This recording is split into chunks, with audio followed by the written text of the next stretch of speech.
উভতি যোৱাৰ পথত আপোনাক লগ পোৱাৰ কথা আছিল।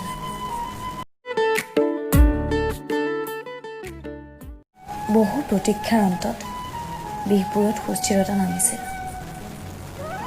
নীৰৱতাৰ আঁৰত উচুপি উঠা চকুলোবোৰে পুনৰ জীৱনত বাট বুলিছিল এক নিসংগতাৰ অভিমুখে।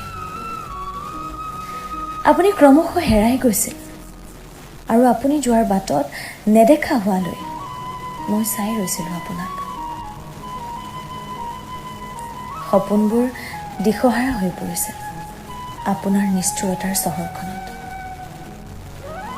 বিশ্বাসহীনতাৰ চূড়ান্ত কাৰণবোৰে দেখুৱাই দিছিল মৰমবোৰক। প্ৰতিশ্ৰুতি ভগাৰ পৰিণতিয়ে কিদৰে কঢ়িয়াব পাৰে অতবোৰ যন্ত্ৰণাৰ আঘাত।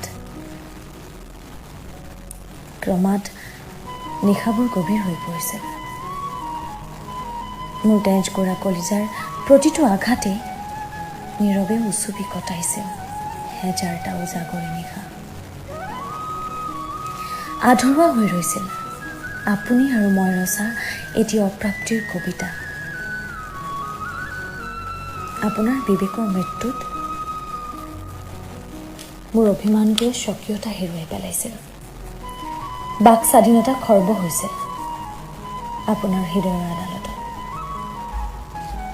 প্ৰতাৰণাৰ প্ৰান্তত বিজয় সূচক সেই হাঁহিটো আপোনাৰেই আছিল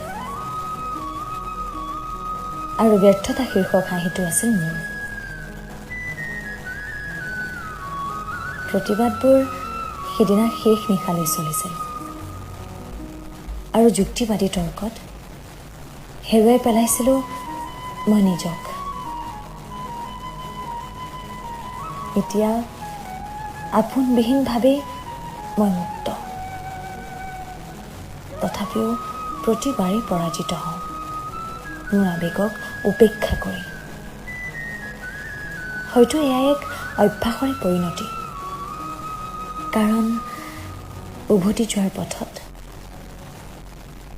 আপোনাক যে লগ পোৱাৰ কথা আছিল। কাহানি বা দুই হঠাৎ মুখামুখি হ'ম আৰু অচিনাকিৰ অভিনয়ত মই ব্যৰ্থ হ'ম কি জানি। এটি সম্ভাষণ হ'ব দুটি ওঠৰ হাঁহিৰ।